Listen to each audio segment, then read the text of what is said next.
I just had a thought, and I just wanted to get it recorded, get it noted, this thought. Today is October 19th, 2019, and I want to make my declaration that I am ready to live. I have survived and been in survival mode for so long.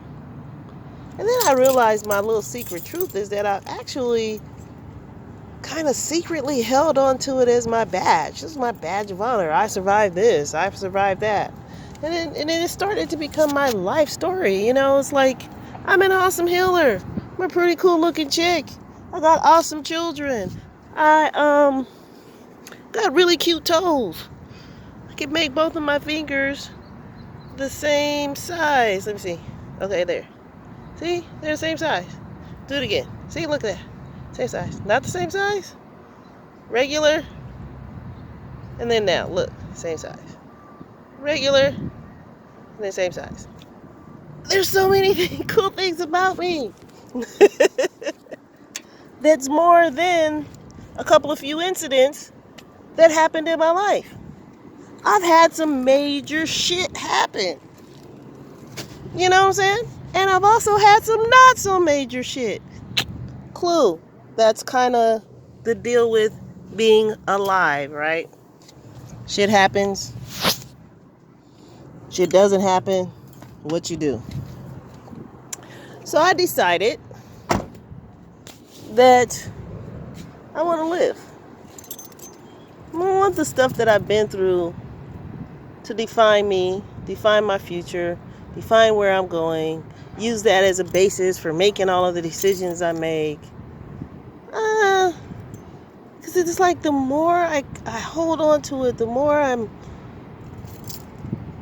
thinking about it, working with it. And I don't know, I'm just tired of carrying that energy around. I'm tired of carrying that weight. Yes, that was my story. But it is not even my whole story. It's just part of the story. It's just part of what makes me who I am. It's not even, well, yeah, it is. But it's just part of the stuff that I've experienced in life. You know, it's not my everything. And I don't want it to be my everything anymore. I don't want that anymore. I want to have, I want to live. I want to live. I want life to be my story. I want to focus on enjoying the grass, enjoying conversations, and not conversations about the shit I've been through. That shit is getting on my nerves. I'm tired of it. You know, I really am. So that's what I wanted to say.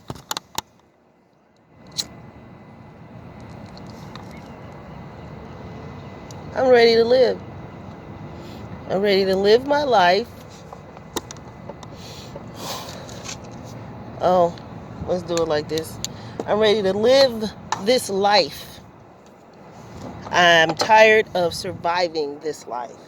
And every time I tell my story or have my story in my head, let me clear this up.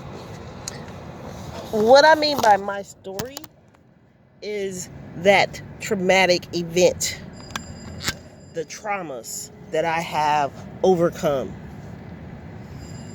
You know, I will be so glad when these hot flashes are survivors too, something I overcome too. But I think it's time to live. What's the difference? What's the difference between surviving and living? And I felt like that today. I felt like that. I felt like I have been surviving for so long, which means that I have been trying to figure out where the dollars are coming from, struggling, and the struggle started with some major event, and it's just like no gravy. Where's the gravy? See, mind you, I'm not talking about extravagant material things. No, I'm not talking about that. I am talking about comfortable living, though. The bills get paid. This is what it is. Peace. Ancestors, I claim it. So, here it goes. Just came to me just now. The surviving put me in a place of worry. I mean, I've had happy moments. I have a lot of happy moments. But I was never at peace. So even if I have a great life, I have great things. I have, my basic needs are met. Always have been.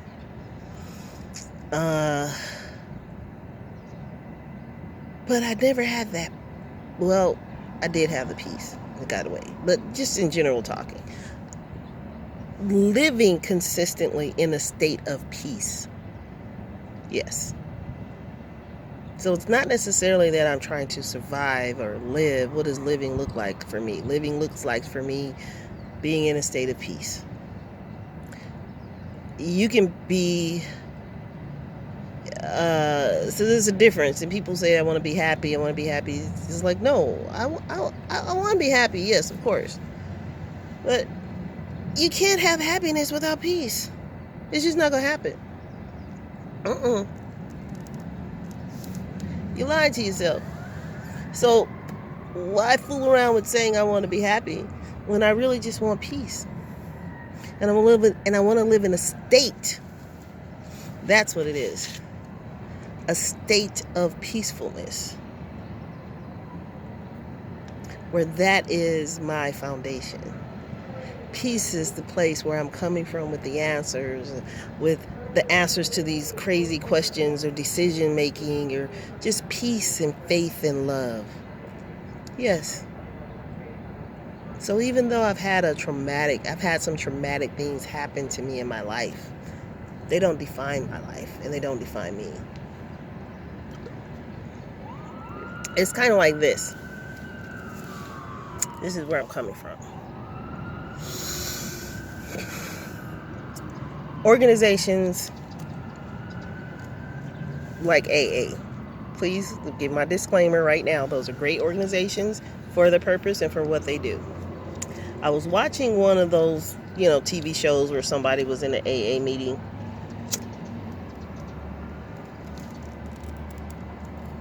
And they were like, hi, my name's George and I'm an alcoholic, right? I'm an alcoholic. I haven't touched a drink in 50 years. I think at some point, you're no longer an alcoholic. 50 years? I think it's not, that doesn't have to be your story anymore. That doesn't have to be your life anymore. 50 years is not your life unless you lived your whole life in that same story. It's like at some point, when are you not considered an alcoholic? So at some point, when am I not my story? When is my story changed from the traumas I went through to me living in a peaceful state? That's what I'm talking about. My traumas but my traumas is just shit that happened. This life is about experiences. And mind you, it was some serious shit. Now, I'm not making light of it. It was some serious shit that I've been through, just as you and other people have been through some serious shit, And I'm definitely not making light of it. What I'm saying is, on this side of the trauma, I choose to live with peace.